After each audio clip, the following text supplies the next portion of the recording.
Naniniwala ba kayo sa mga aswang? Sa mga ligaw na kaluluwa? Ang ating kultura ay mayaman sa kwento ng kababalaghan tungkol sa mga nilalang na pangkaraniwang tinuturing ng marami na produkto lamang ng imahinasyon at malikot na pag-iisip.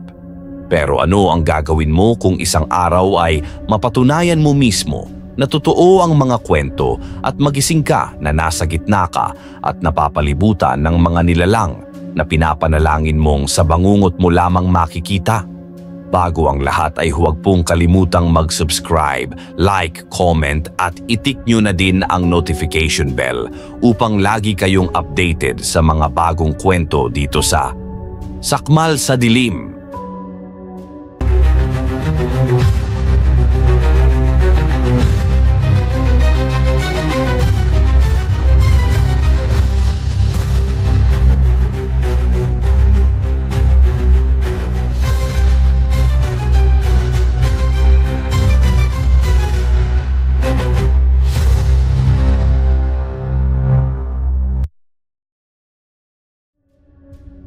Taong 1989 ang pangyayaring ito. Minsan ay nabalaho ang owner-type jeep na sinasakyan ng mag-asawang Albert at Jane. Naroon sila sa isang medyo liblib na parte ng daan sa bandang dulong bahagi ng probinsya ng Siquijor. Pauwi na sana sila sa katabing probinsya nang galing sila sa isang pistahan sa bayan ng isa nilang kakilala doon din sa Siquijor. Nooy bandang hapon na, "Hay, ano ba yon, honey? Ano ba yan? Parang may pumutok yatang gulong ng sasakyan natin? Teka, gulong nga ba yung pumutok o may nasagasaan tayong kung ano? I-check mo na kaagad, honey. Bad trip. Bakit naman dito pa kung saan medyo liblib pang lugar? Ni wala yatang kabahayan dito." Kaya nga naaalala ko tuloy yung kabilin-bilinan sa atin ni Ara. Naku, tignan mo na agad at ayusin mo kung ano man yung nangyari. Kailangang makauwi na tayo kaagad.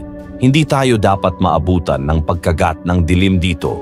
Palingalinga sa paligid si Jane na para bang may bagay na kinatatakutan. Pasimple siyang may kinapa at tiningnan sa loob ng kanyang bag. Yon ay isang botelyang may laman na kung anong langis, halatang hindi niya ito mailabas-labas. Nag-aalala siya na baka makita ito ni Albert. Bigay yun sa kanya ni Ara. Yun ay pangontrang langis na kukulo raw kapag may aswang sa paligid. Ayon kasi kay Ara, lalo na sa mga liblib na parte ng Siquijor. Bali-balita raw na may mga lugar na balwarte ng mga aswang. O bakit? Para ka namang sobrang asar diyan. Sandali lang siguro ito at maayos din natin kaagad. Makakauwi rin tayo bago lumubog ang araw, kaya kalma ka lang diyan. Ngunit si Jane ay lalo namang hindi mapakali. Paano'y napansin niyang ang langis na tinatago niyang botelya ay medyo kumukulo. Senyalis yun na hindi sila ligtas sa lugar na iyon. Diyos ko, hindi maganda ito, honey. Dalian mong ayusin ang problema ng sasakyan natin. May kakaiba sa lugar na to, kinikilabutan ako, Diyos ko. Ha? Anong ibig mong sabihin na may kakaiba sa lugar na ito? Honey, teka nga, ano ba kasi ang sinisilip mo diyan sa bag mo? Dahil hindi napigilan ni Albert ang kanyang kuryosidad, agad niyang sinunggaban at kusang hinalungkat ang bag ng asawa. Katabi lang niya ito sa front seat. Tumambad sa kanya ang botelyang may lamang manilaw-nilaw na langis. Ano ito? Langis ng ano ito, honey? Saka bakit parang medyo kumukulo ito? Anong ibig sabihin nito? Mabilis na inagaw ni Jane ang botelya at agad din itong muling itinago, tsaka medyo umirap kay Albert. Honey, kahit ano pang sabihin ko, hindi ka naman maniniwala. Bigay sa akin ni Ara ang langis na to. Malalaman ko raw kung may mga aswang sa paligid kung kumulo ang laman nito. Kaya ngayon, nakita mo naman, medyo kumukulo. Hindi ba ibig sabihin ay delikadong magpatagal pa tayo dito? Kaya dali na, honey. Ayusin mo na yung sasakyan natin.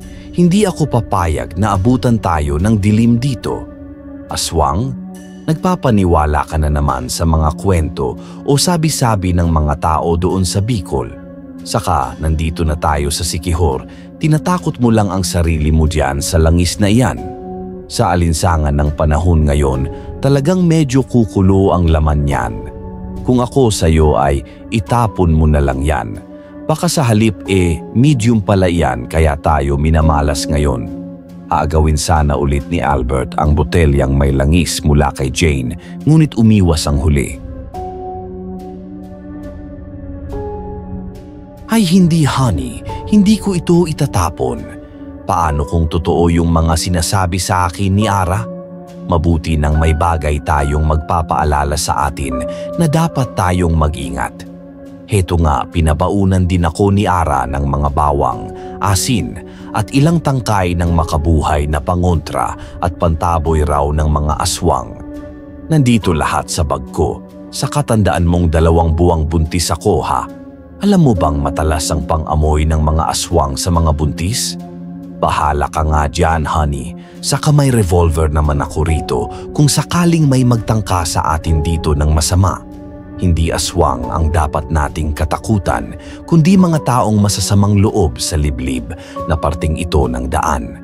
Mukhang wala namang madalas mapadpad sa lugar na ito. Nabalaho lang talaga tayo pero habang inaayos ko ang sasakyan ay alerto kang magbantay at magmasid sa paligid. Sabihan mo kaagad ako kapag may napapansin kang kakaiba sa paligid. Oo, sige, ganun na nga lang. Dalian mo nang asikasuhin kung ano man yung nangyari sa sasakyan natin.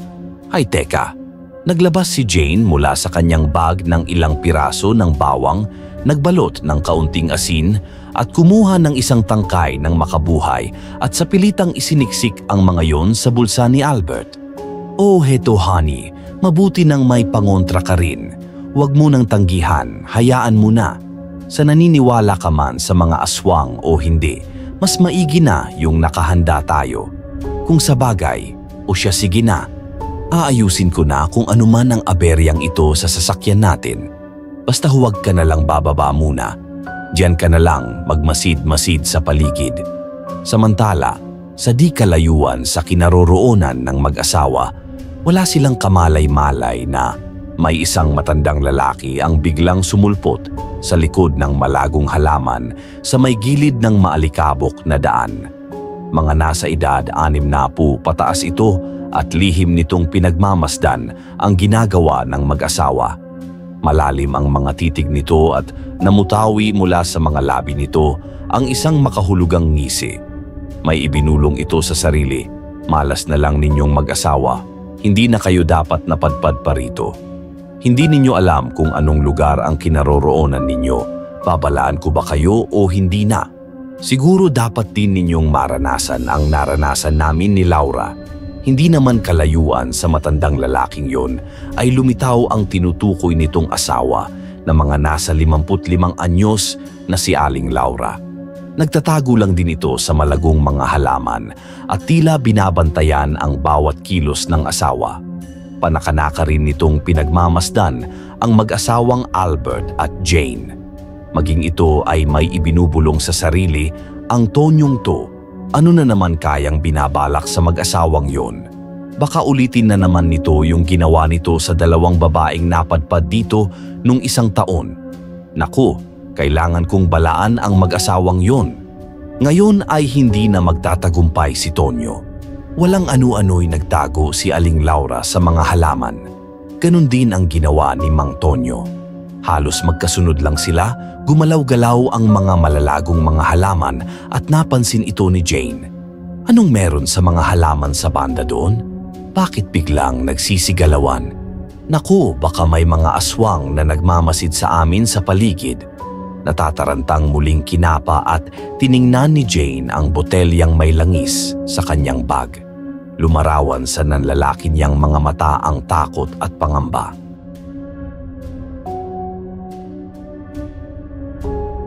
Diyos ko, kumukulo na talaga yung langis, honey. Nagmamadaling bumaba sa owner si Jane. Nakita niyang pahigang nakasuksok sa ilalim ng sasakyan ang asawa habang may kung anong inaayos ito. Kinakabahan siyang alertong lumingalinga mula sa paligid bago yumukot kinausap si Albert. Matagal pa ba yan, honey? Kinakabahan na ako. Talagang kumukulo na yung langis ng botelyang dala ko Saka napansin ko yung may gumagalaw-galaw sa mga halaman sa paligid samantalang hindi naman mahangin. Bilisan mo na dyan, honey. Please, nag-aalala na talaga ako eh. Agad namang sandaling iniwan ni Albert ang ginagawa dahil sa kanyang narinig mula kay Jane. Dumausdos siya paalis sa ilalim ng sasakyan. Tumayo at sinuyod ng tingin ang buong paligid lalo na sa mga halamang tinutukoy ni Jane. Nasaan ang sinasabi mong gumagalaw sa mga halaman? Wala naman ah. Ayan kasi ang sinasabi ko sa naniniwala sa mga aswang-aswang daw. Kung ano-anong guni-guni na lang ang pumapasok diyan sa isip mo. Bumalik ka na nga sa loob ng sasakyan. Sabi ko'y huwag kang bababa o lalabas eh.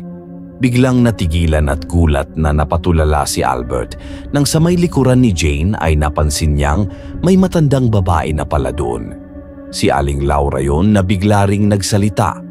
Totoo ang mga aswang iho, sa katunayan andito kayo sa balwarte ng mga aswang. Pinabalaan ko kayo, hindi kayo dapat magtagal dito. Umalis na kayo dito bago pa man kayo abutan ng dilim. Nang makabawi sa pagkagulat ay mabilis na hinila ni Albert si Jane at isiniksik sa kanyang likuran sa aktong pagprotekta sa asawa.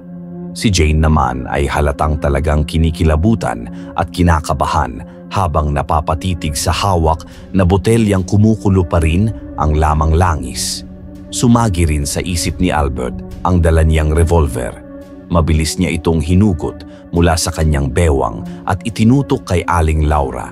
Hindi naman natakot ang matanda, sa halip ay kampante lang itong nakamata sa mag-asawa. Huwag kayong magkakamaling lumapit sa amin, hindi ako naniniwala sa aswang. Pero kung may masama kayong balak sa amin, ay hindi ako magdadalawang isip na iputok ito sa inyo. Saka anong ginagawa ninyo sa liblib na lugar na ito na sabi nga ninyo'y balwarte ng mga aswang? Balwarte ng mga aswang pero nandito kayo. Niloloko nyo ba kami? Totoo ang sinasabi ko, iho. Ang sa akin lang ay binabalaan ko kayo. May dahilan kung bakit nandito ako ngayon. At kung iniisip niyong baka aswang lang din ako, ay nagkakamali kayo.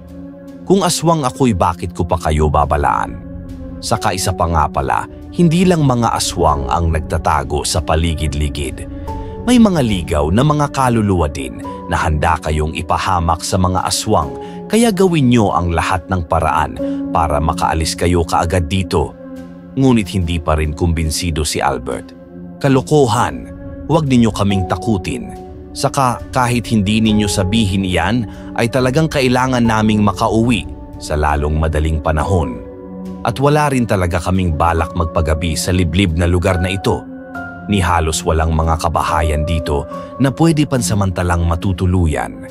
Saka kung talagang may paki kayo sa amin, bakit hindi na lang ninyo kami tulungang ayusin ang sirang sasakyan namin? Hindi muna sumagot si Aling Laura. Sa halip ay naniningkit ang mga matang tinignan niya ang owner jeep ng mag-asawa. Yumuko siya at biglang napatakip ng bunganga kasunod ng pag-iling ng ulo nang makita kung ano ang nangyari sa dalawang unahang mga gulong ng sasakyan. Nagtatakang nagkatinginan naman si Albert at Jane dahil sa reaksyon ni Aling Laura. Sus Mario Sep, ito na nga ba yung sinasabi ko eh? Sinadya talaga ito ng mga aswang. Sigurado akong babalik sila dito mamayang pagtatakip silim para tignan kung matagumpay ang kanilang pain. Mukhang matagal na nila itong ginagawa. May extra ba kayong mga gulong diyan? Mukha pa namang iisa lang yung extra niyong gulong. Dahil duda pa rin si Albert kay Aling Laura, ay muli niyang tinutukan ng baril ang matanda. Binulungan niya si Jane. Pumikit ka Jane, tatapusin ko na ang matandang ito. Ngunit pinigilan ni Jane si Albert. Hinawakan niya ang kamay ng asawa at pilit itong ibinababa. Huwag honey, ano ka ba? Teka saglit lang at may kukumpirmahin lang ako. Inangat ni Jane ang hawak na botelyang may langis at nanginginig ang mga kamay na dahan-dahan nitong inilapit kay Aling Laura.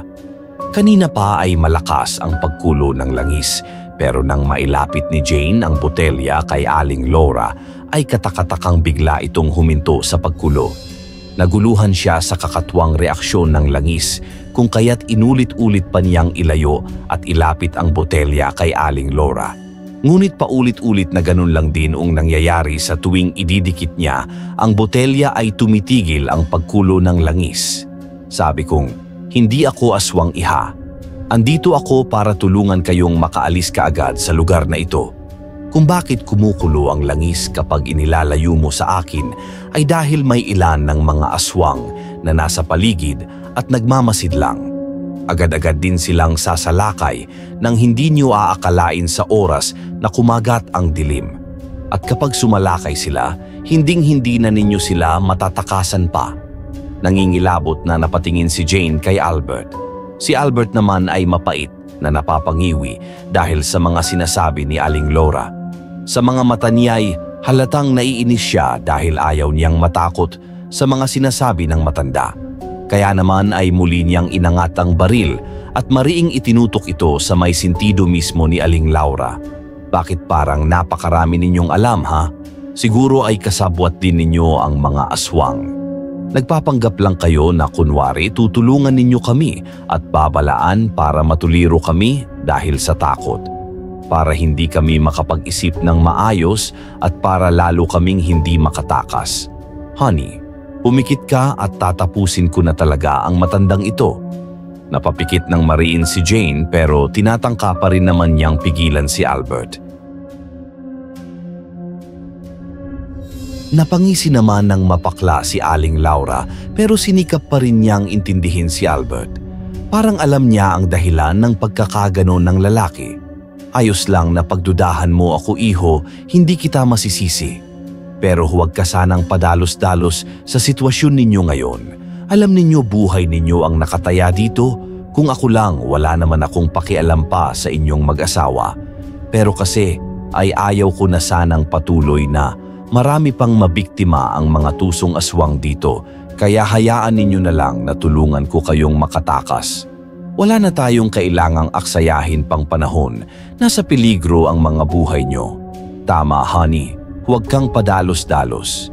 Ibaba mo nga muna yung revolver mo. Tingin ko naman seryoso siya na gusto niya tayong tulungan eh. Napatingala sa kalangitan si Aling Laura nang dahan-dahang ibaba ni Albert ang revolver. Sa pagtataka ay napagaya naman yung mag-asawa. Mabilis lumipas ang oras, palagay ko 3:00 na ng hapon. Kailangan na ninyong kumilos at palagay ko ring hindi na ninyo magagawan pa ng paraan yung mga gulong ng sasakyan nyo. Habang maaga pa ay simulan na ninyo ang maglakad palayo sa lugar na ito at maghanap ng kahit na isang bahay na pansamantalang matutuluyan at mapagpapalipasan ng gabi. Hindi ko sigurado kung may makikita kayo pero subukan pa rin ninyo. Nagsalubong bigla ang mga kilay ni Albert dahil sa mga suhestyon ni Aling Laura na wala namang kasiguraduhan. Yun na yung tulong na magagawa ninyo para sa amin? Tumulong pa kayo kung hindi naman pala sigurado. Saka saan pala kayo nakatira? Bakit hindi na lang kami sa inyo tumuloy? Natigilan saglit si Aling Laura. Halatang hindi niya napaghandaan ang tanong na yon ni Albert. Napaisip siyang mabuti kung ano ang tamang dapat isagot. Bahagya pa siyang tumalikod sa mag-asawa para itago ang ekspresyon ng kanyang mukha na halatang may sikretong tinatago. O siya, sumunod kayo sa akin. Maging alerto lang kayo sa paligid at sabihin niyo kung may napapansin kayong kahit anong aali-aligid o kahit anong kakaiba. Teka, ano nga ba yung mga pangalan niyo? Albert ho ang pangalan ko, ito naman pong asawa ko ay Jane. Kayo ho ba? Ako naman si Laura. Ikaw Albert, may revolver ka naman, magagamit mo yan laban sa mga aswang. Ingatan mo lang na huwag kang magkamali sa paggamit mo niyan. Tandaan nyo, tuso ang mga aswang. Ikaw naman Jane, kumukulo pa ba yung dala mong langis? Tsaka yan lang ba yung dala niyong pwedeng panlaban sa mga aswang? Meron pa ho, Aling Laura. May ipinabaon po sa akin yung kaibigan kong si Ara na 30 na mga bawang, isang supot ng asin at mga tangkay ng makabuhay. Naku, hindi na matalab sa mga aswang ang bawang at asin Jane. Yang makabuhay pwede pa. Ang problema lang ay hindi natin alam kung sasapat ang mga yan laban sa mga aswang.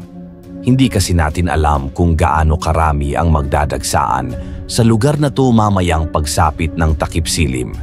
Kayo ho, wala ho ba kayong alam na mga pangontra at mabisang panlaban o pantaboy sa mga aswang? Meron siyempre, at doon ko kayo dadalhin basta't sumunod kayo sa akin. Ang sasakyan nyo ay tsaka na lang nyo balikan kinabukasan sa pagsikat muli ng araw. Kunin nyo na lang yung mga importanteng gamit nyo sa sasakyan at lalakad na tayo.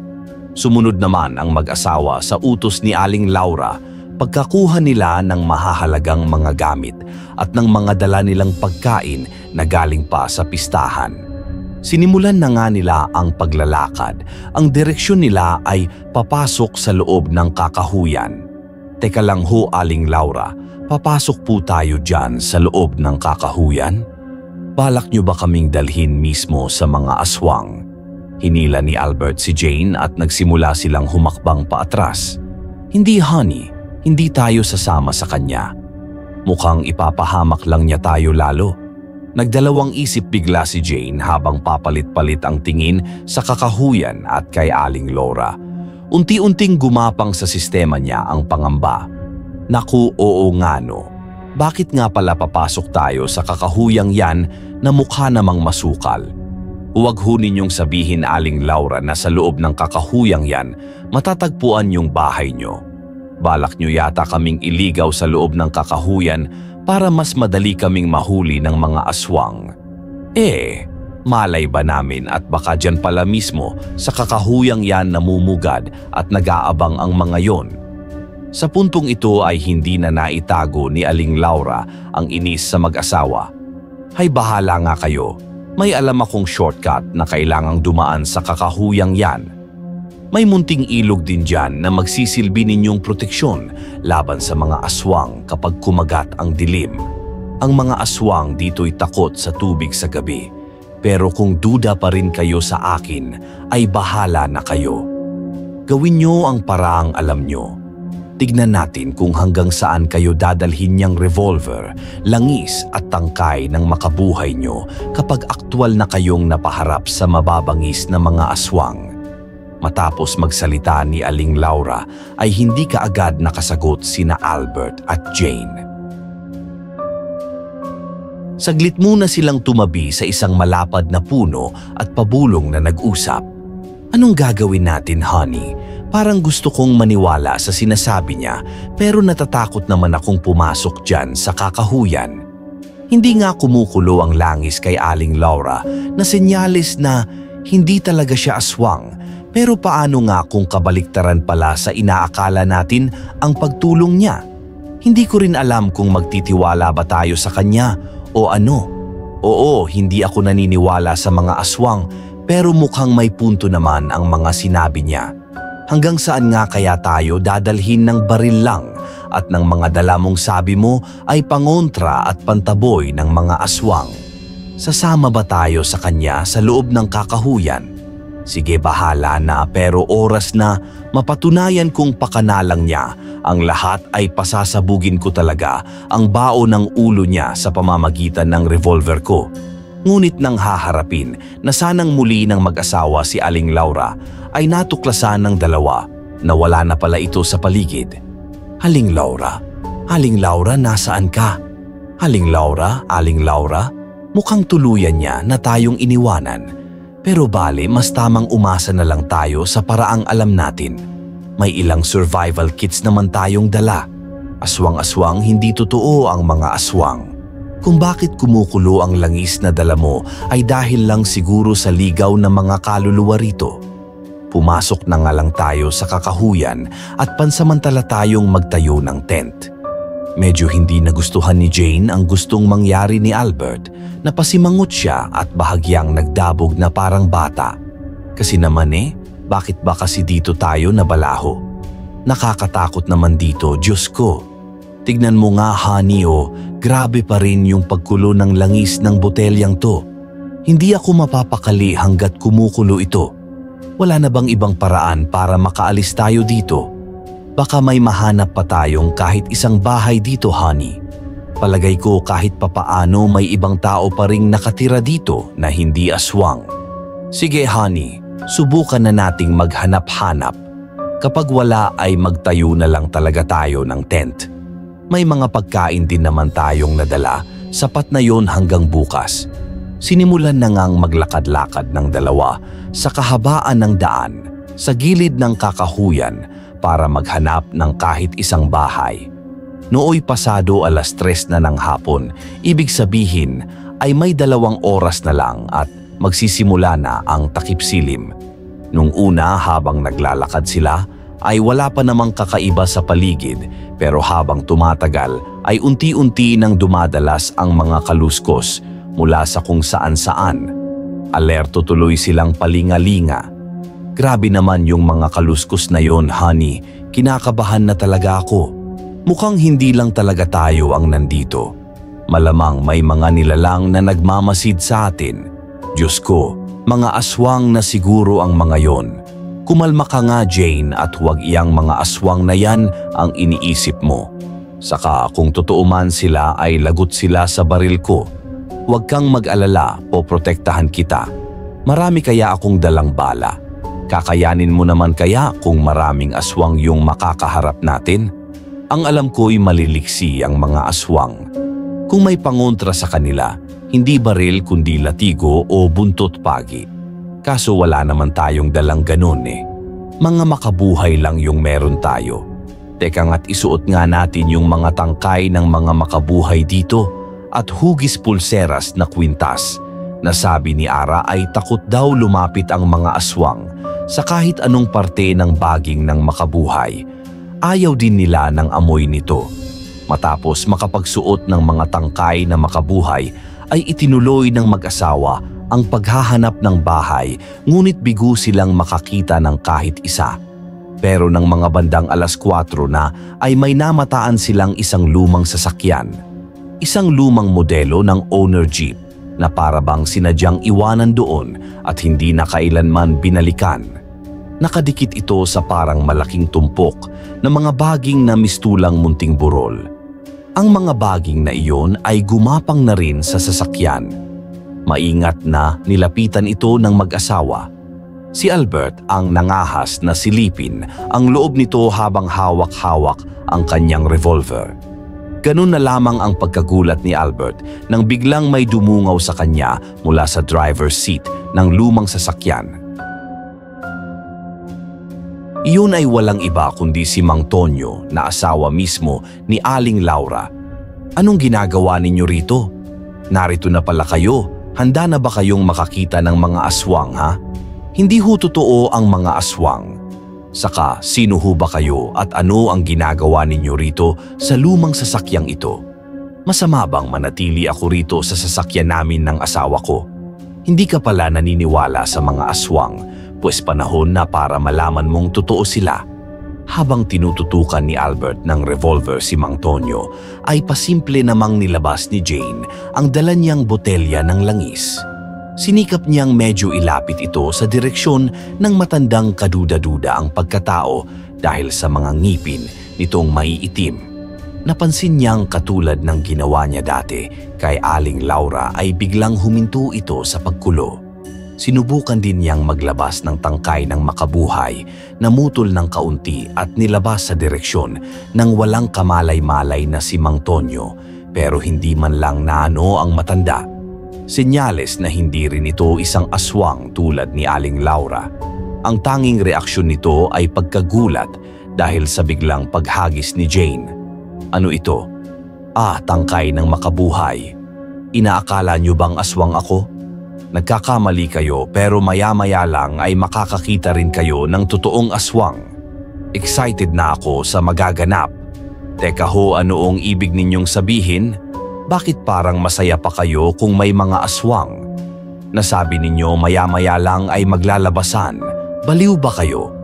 Ngunit binaliwala lang ni Mang Tonyo ang pagtatanong ni Albert. Ni hindi rin ito kinakitaan ng pagkatakot sa revolver na nakatutok dito. Walang anuman itong lumabas sa sirang sasakyan. Hinarap nito ang mag-asawa at nagsalita sa paraang nakakatakot. Medyo nilakihan pa nito ang boses. Nagsisimula na ang takip silim. Hala kayo, dapat na kayong matakot. Magsisimula na rin magdatingan dito ang mga aswang. Parehong kinilabutan sina Albert at Jane dahil matapos magsalita ni Mang Tonyo ay narinig kaagad nila sa paligid ang mas lumakas pang mga kaluskos. Kasabay nito nakarinig din sila ng mahihinang mga atungal. Bunga nito'y nanginginig ang katawang napakapit nang mahigpit si Jane sa katawan ng asawa. Si Albert naman ay walang nagawa kundi ang mapanganga dahil hindi makapaniwala sa mga narinig. Nanang ko po, mukhang nandito na yung mga aswang. Tignan mo yung botelya ng langis, kumukulo na siya. Diyos ko, ano nang gagawin natin? Huwag kang maingay, honey. Baka dahil sa ingay natin ay may mabulabog lang tayong maiilap na mga hayop sa kakahuyan. Saka alerto ka lang kapag may nakita kang lumabas dyan, ay ituro mo kaagad sa akin at babarilin ko. Teka dito ka sa likuran ko at kumapit kang maigi sa akin, ako nang bahala sa'yo. Natatakot ako, dapat sumama na lang kasi tayo kay Aling Laura. Sana nandoon na tayo sa bahay nila. Nang marinig ni Mang Tonyo ang pangalan ng asawa, ay napangisi siya ng mapakla at lihim na napaismid. Nakausap ninyo ang Laura na iyon? Naku, huwag na huwag kayong maniniwala kung anuman ang mga sinabi niya sa inyo. Lalo lang kayong ipapahamak ng isang iyon. Mabuti pa ay sa akin na kayo sumunod. Kilala niyo ho si Aling Laura? Oo, asawa ko siya mismo. Pero hindi ibig sabihin ay magkasundo kami. Bawat naliligaw sa lugar na ito ay ipinapahamak niya sa pamamagitan ng pagkukunwari. Natulong pero ang totoo'y ipapain niya kayo mismo sa mga aswang. Sa kanilang narinig ay makahulugang nagkatinginan sina Albert at Jane. Naku, mabuti na lang ho at hindi kami sumunod sa kanya. Sa inis nga ho niya basta na lang niya kami iniwan. Gusto niya sumunod kami sa kanya, papasok din diyan sa kakahuyan. Ay talaga naman, diyan sa may kakahuyang iyan mismo nagtatago ang mga aswang. Nandyan din ang sikretong lagusan papunta sa kanilang kuta delikado kapag napasok ninyo nang hindi ninyo namamalayan ang lagusang iyon. Oras na makapasok kayo sa bukana ng lagusang iyon ay hinding-hindi na kayo makakalabas pang muli. Mabutit nakita ninyo ako.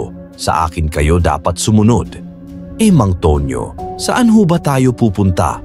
Itinuro ni Mang Tonyo ang loob ng lumang owner jeep. Sa kislap ng kanyang mga mata ay naroon ang nakatagong lihim ng intensyon. Hindi ito napapansin ni na Albert at Jane sapagkat pareho silang sa lumang sasakyan nakatutok. Nasa mga mukha naman nila ang hindi makapaniwala. Papasok ho kami diyan? Ligtas ho ba kami diyan?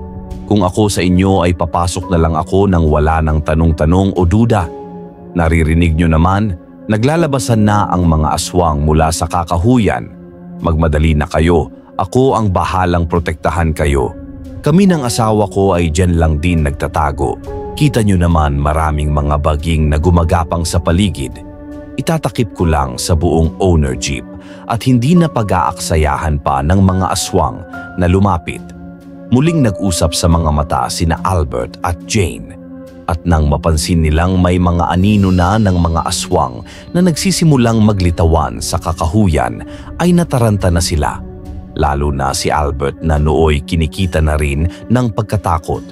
Paano itsura pa lang ng mga anino ng mga aswang ay nakakatakot na kaya naman kalaunan ay napaniwala na rin siya na ang mga aswang ay talagang totoo at hindi basta-basta mitolohikal na mga nilikha lamang. Grabe, totoo nga pala talaga ang mga aswang. Ano pang hinihintay mo, honey? Pumasok na tayo sa may sasakyan. Pero bago tuluyang umakmang papasok sa lumang sasakyan ng mag-asawa ay may mga bagay na naramdaman si Mang Tonyo mula kay Jane. Dahil dito'y sandali niyang pinigilan ang mag-asawa.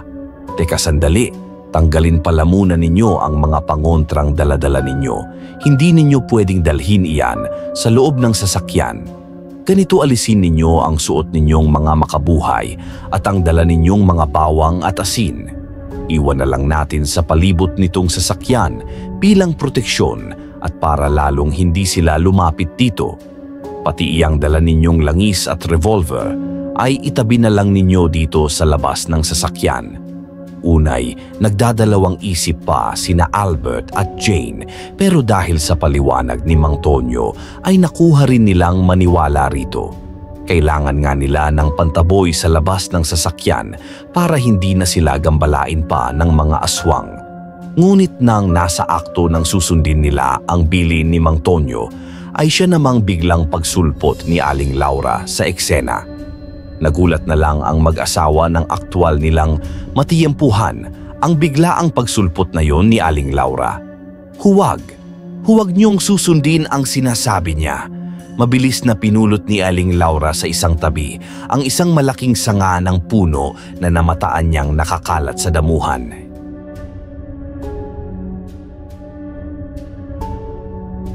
Makaraan ay mabilis din niyang nilapitan ang mag-asawa at tinangkang ipagtulakan palayo mula sa lumang sasakyang papasukan sana ng mga ito.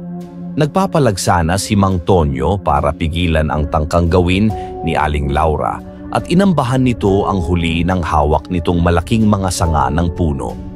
Nandito ka na naman, Laura. Huwag mong bilugin ang kanilang mga ulo. Hayaan mong iligtas ko sila. Lahat na lang ng naliligaw rito ay ipinapahamak mo sa mga aswang. Kaya mga iho at iha, lumayo kayo sa babaeng iyan. Huwag kayong maniwala sa mga kasinungalingan niya. Nasa likod niyo na ang mga aswang. Dali na kayo, pumasok na kayo rito sa may sasakyan bago pa tuluyang magdilim ang paligid. Huwag mo akong baliktarin, Tonyo. Ngayon ay hindi ka na magtatagumpay sa plano mo. Ikaw ang dakilang sinungaling at hindi ako. Pinalingan naman ngayon ni Aling Laura sina Albert at Jane na nooy parehong nalilito sa pagitan ng matandang mag-asawa. Huwag na huwag kayong papasok sa lumang sasakyan, sikretong lagusan yon papunta sa kuta ng mga aswang. Lahat ng naliligaw dito ay pinapapasok ng Tonyong Yandian. Gusto niyang maranasan din ng iba, ang tulad ng malagim na sinapit namin sa kamay ng mga aswang. Malagim na sinapit ninyo sa kamay ng mga aswang? Ano hong ibig ninyong sabihin? Tsaka ko na ipapaliwanag sa inyo ang lahat. Ang importante muna ay mailigtas ko kayo sa naglalabasan ng mga aswang. Habang nagsasalita pa si Aling Laura, ay lalo pang lumalakas ang pag-atungal at paglalabasan ng mga aswang mula sa kakahuyan. Nanlaki ang mga mata ni na Albert at Jane nang pati sa may lumang sasakyan ay narinig nilang may mga atungal din na nagbubuhat mula dito. At halos kilabutan sila nang magsimulang may lumabas mula dito na ilang mga aswang na sobrang nakakatakot at sobrang pangit ng itsura. Nagbabaga sa pagkapula ang kanilang mga mata, malangis ang maiitim na mga balat na medyo mabalahibo, matutulis at maiitim ang kanilang mga kuko sa kamay at ang mauumbok na mga bungangang tadtad ng matutulis na mga ngipin at pangil. Diyos ko po, dito na yata ako mamamatay. Albert, ayoko pang mamatay. Ayokong malapa ng mga aswang. Huwag kang magsalita ng ganyan, Jane. Hindi ako papayag na malapa tayo ng mga aswang na iyan. Hindi ako natatakot sa kanila. Lalabanan ko sila. Itinaas ni Albert at itinutok ang hawak niyang revolver sa direksyon ng mga aswang na parami ng parami sa may bukana ng lumang sasakyan. Aasintahin na sana niya ang isa pero pinigilan siya bigla ni Aling Laura. Huwag ka munang magpapaputok, Albert. Kung babarilin mo sila, mapupuwersa mo yung galit nila at lalo tayong mahihirapang takasan sila.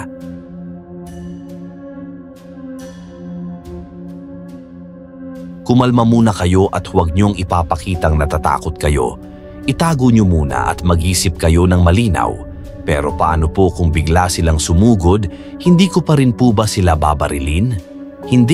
Hindi sila basta-basta makakasunod o makakalapit sa inyo dahil sa suot niyong mga tangkay ng makabuhay. Kaya ingatan niyong hindi mahubad ang mga yan. Isa pa ay heto may dala akong matinik na matibay na baging na natuklasan kong iniiwasan nila at kinatatakutan sa tuwing pumapasok sila sa kakahuyan. Gamitin nyo ang mga to na parang mga latigo. Ihampas nyo sa kanila sa tuwing tatangkain nilang sugurin tayo. Makokontra din ng mga yan ang bilis nilang pagkilos. Iniabot ni Aling Laura sa mag-asawa ang mga dalang baging. Si Mang Tonyo naman ng mga sandaling yun ay bigla na lamang nawala na parang bula na hindi napansin ng tatlo. Walang nakakaalam kung saan ito pumaroon. Pagkahawak ni Albert at Jane sa matinik na baging ay umugong na ang galit na pag-ungol ng mga aswang sa paligid. Nagbabantang sinimulan ng mga ito na palibutan ang tatlo. Nang pagkakataon naman na yon ay napansin ni Albert na ang lamang langis na dalang botelya ni Jane ay nagsisimulang umilaw habang patindi ng patindi ang pagkulo nito, ang nagsilbing tanglaw nila na lumalatag na kadiliman. Ang langis mo, Jane, umiilaw ah. Anong ibig sabihin yan? Hindi ko alam, Albert, pero parang galit dito yung mga aswang. Tignan mo, nagbabaga yung mga mata nila habang nakatitig dito. Magagamit na natin ang langis na yan laban sa mga aswang. Alam nilang may taglay na kapangyarihan laban sa kanila. Siguro'y nanggaling yan sa isang albularyong isa ring antingero. Kaya huwag mong hahayaang maiwala mo yan o mabitawan mo yan, Jane. Sigurado akong mas pupuntiryahin kanila at gagawa sila ng paraan para mahiwalay yan sa'yo. Albert, protektahan mong maigi ang asawa mo.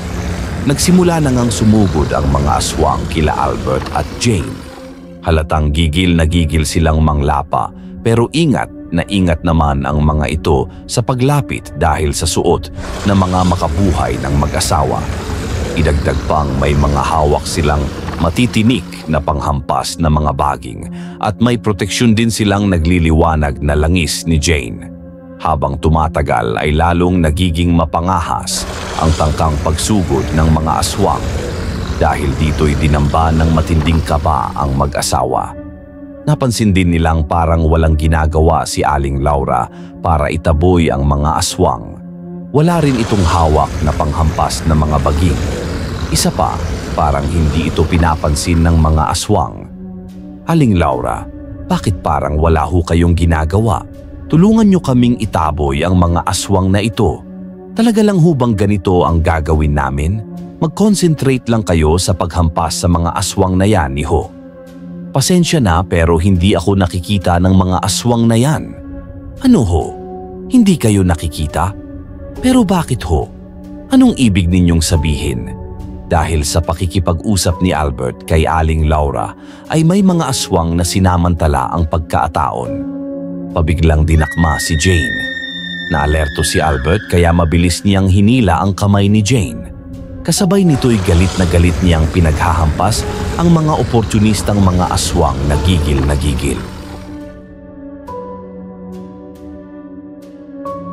Nagsiatungal dahil sa mga tinig ng paghampas ng baging ay agad na binitawan ng mga aswang si Jane. Ngunit nagtamasa ng mga sugat dahil sa talas ng mga kuko ng mga ito. Hindi tinantanan ni Albert ang paghampas ng hawak na matibay na baging. Mga hayop kayong mga aswang kayo. Sige, lumapit kayo't namnamin ninyo ang bagsik ng hawak kong baging.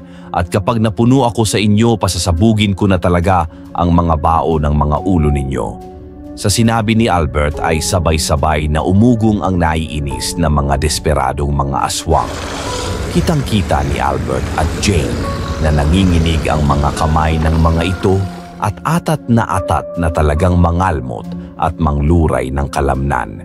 Si Aling Laura naman ay nataranta nang mapansin niyang pasimpleng nag-uusap sa mga mata ang mga aswang.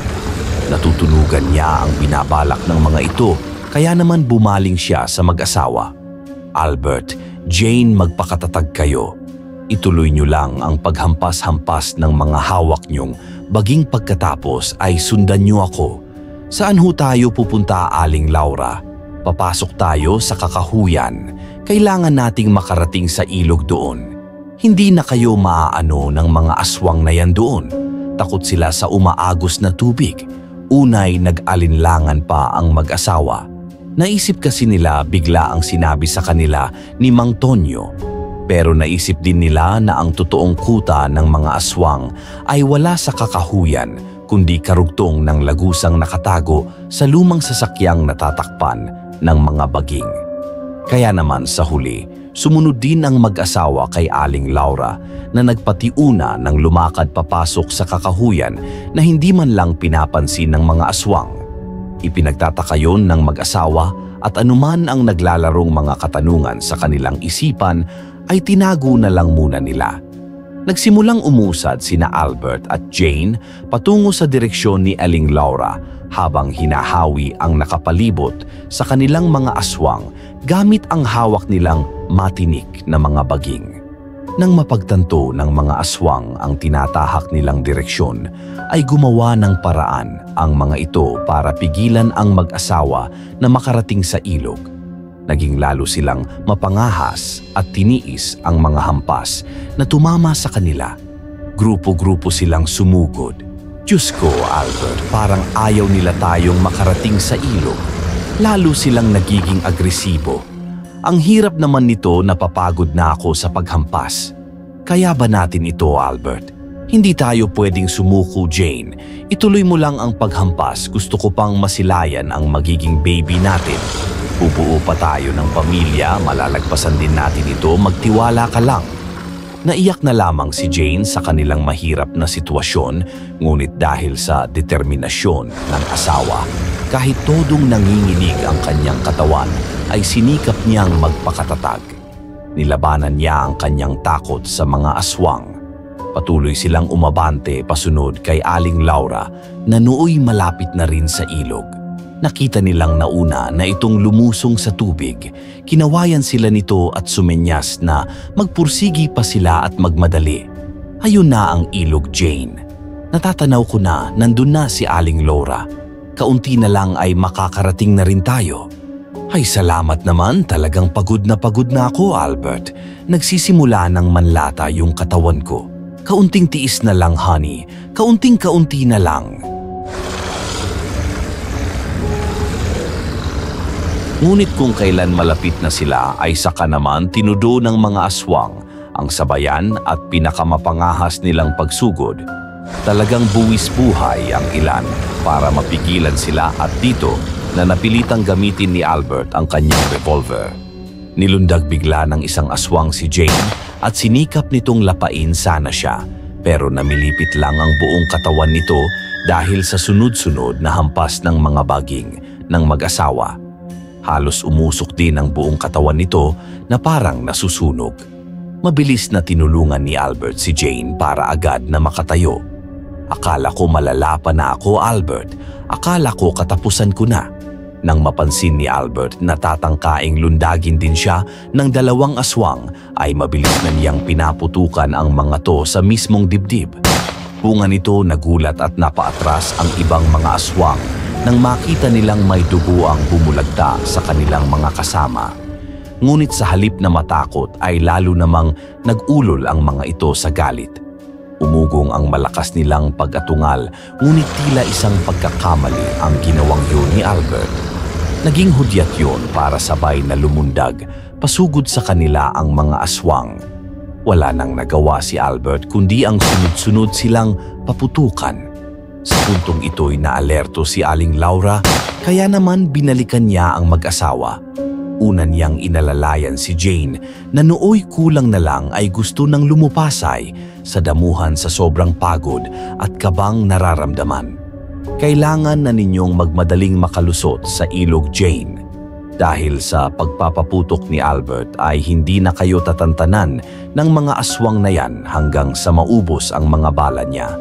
Dahil sa kanyang narinig agad, sinigawan ni Jane si Albert. Kailangan na nating tumakbo palusong sa ilog, hindi ka tatantanan ng mga aswang na yan hanggang maubos ang bala mong dala. Mauna na kami ni Aling Laura, sumunod ka na lang. Ang ginawa ni Albert habang isa-isa niyang pinagbabaril ang mga aswang kasabay ng paghampas, hampas pa rin niya ng hawak na matinik na baging ay tumatakbo sa pagsunod kina Aling Laura at Jane. Siya talaga ang mas tinututukang sugurin ng aswang dahil sa kaniyang revolver. At sa wakas ay nakarating din sila sa may pampang ng ilog sa puntong pang-eksaktong naubusan ng bala si Albert. Tuduhingal talaga ang mag-asawa, hindi lang dahil sa pagod, kundi dahil sa matinding takot at kaba. Mabuti na lang makakalusot na rin tayo bago pa mahuli ang lahat. Ngunit nakalusot sa harapan ni Jane si Mang Tonyo. Akala nyo ba'y makakaligtas kayo sa kamay ng mga aswang? Hindi maaari. Kailangang malapa rin kayo ng mga aswang. Mabilis na hinila ni Mang Tonyo si Jane at tinangkang dalhin sa kung saan na may nag-aabang at nagdadagsaang mga aswang. Ikinabigla yun siyempre ni Albert. Aling Laura, tulong. Hayop kang matanda ka, bitiwan ninyo ang asawa ko kung hindi pa puputukan ko kayo. Sige lang, ituloy mo lang, wala akong pakialam. Akala mo ba tatablan ako ng baril mo? Sa sobrang galit ni Albert ay aasintahin na sana niya si Mang Tonyo pero mabilis na tinabig ni Aling Laura ang kamay niya. Wag Albert, tatagos kay Tonyo ang bala na yan at baka si Jane lang yung tamaan. Hindi kami normal na mga tao ng asawa ko tulad ng inaakala nyo. Hindi na naituloy ni Aling Laura ang karugtong ng sasabihin niya dahil muling sumigaw si Jane na nooy malapit nang maipamigay ni Mang Tonyo sa atat na mga aswang. Mabilis na kumilos si Aling Laura, bigla siyang nawala at nang muling lumitaw ay naroon na siya sa tabi ni na Jane at Mang Tonyo. Gamit pa rin ang hawak niyang malaking sanga ng puno ay walang sabi-sabing malakas na inihambalos yun ni Aling Laura sa nagulat namang si Mang Tonyo. Nabitawan ni Mang Tonyo ang nagpupumiglas na si Jane. Nabuwal ito sa batuhan dahil sa pagkahilo. Sinamantala naman yun ni Aling Laura at mabilis na hinila si Jane palusong muli sa ilog. Tinangkang magsihabol ng mga aswang ngunit biglang napaatras ang mga ito dahil sa takot sa umaagos na tubig. May isang nangahas na lumusong na kamuntikan pang maabot si Jane pero malakas lang itong napaungol nang magsimulang umusok ang katawan nito dahil napapaso mula sa tubig. Muling nakabangon si Mang Tonyo at mabilis na nakabawi. Nagalit ito nang makitang tagumpay na muling nakalusong sa tubig si Jane. Tinangka ulit nitong habulin ng lusong ang tatlo. Hindi kayo makakaligtas sa akin. Ikaw rin, Laura, hindi ka magtatagumpay na maligtas ang dalawang yan. Mararanasan din nila kung gaano kasakit malapa at malantakan ng mga aswang. Sumagot naman si Aling Laura pero una muna'y kinuha niya mula kay Jane ang nagliliwanag na botelyang may lamang kumukulong langis. Alam na niya kung para saan yun. Sige Tonyo, lumapit ka sa amin at tignan natin kung magtatago ka rin. Sumunod ay sa mag-asawa naman, bumaling si Aling Laura. Tipid siyang ngumiti sa dalawa na nooy hindi naman mahulaan kung ano ang susunod na mangyayari at kung bakit kinuha nito ang botelya ng langis. Alam ko na ang hudyat kung bakit umiilaw ang langis na ito, Jane. Ito ang poprotekta sa inyo buong magdamag. Dito lang kayo sa ilog hanggang mag-umaga. Huwag na huwag kayong aahon hanggat hindi pa sumisikat ang araw. Dito na rin ako magpapaalam sa inyo dahil matapos ang gagawin ko, ngayoy alam kong tuluyan na kaming maglalaho ni Tonyo. Eksaktong nakahabol na si Mang Tonyo sa paglusong sa ilog at puwersahan na sana niyang mahihila si Aling Laura pero natulala siya nang biglang buksan ng huli ang hawak na botelya. Huwag Laura, ibinuhos ni Aling Laura sa agos ng ilog ang umiilaw na langis na laman ng botelya. Ang sumunod na nangyari ay natakot ang mga aswang na nagkukumpulan sa gilid ng pampang. Biglang kumalat ang liwanag ng langis sa kabuuan ng ilog. Dahil dito'y kumaripas sa kani-kanilang pagtago ang nasilaw na mga aswang. Samantala sina Aling Laura at Mang Tonyo naman ay kapwa na paungol habang ang mga katawan nilang balik kaluluwa lang ay unti-unting naagnas dahil sa epekto ng makapangyarihan palang langis ng isang antingero. Siyempre ay ikinalungkot ni Albert at Jane na pati pala si Aling Laura ay maglalaho rin. Aling Laura, salamat sa lahat-lahat. Sa ganoong paraan, nakaligtas ang mag-asawang Albert at Jane sa mga aswang sa liblib na parting yon. Pagsapit ng umaga ay agad silang kumilos para makaalis sa lugar na yon. Ang nabalaho nilang sasakyan ay hindi na nila kailanman binalikan at ang mga aswang doon ay lumipat ng lugar, ngunit sa mga liblib na lugar din ng probinsya ng Siquijor. Totoo pala talaga ang mga aswang. Hinding-hindi ko makakalimutan ang naranasan nating iyon sa liblib na lugar na yon. Mabuti na lang at niligtas tayo ni Aling Laura, hinding-hindi ko rin siya makakalimutan, honey. Hanggang ngayon ay naiiyak pa rin ako dahil sa kanya.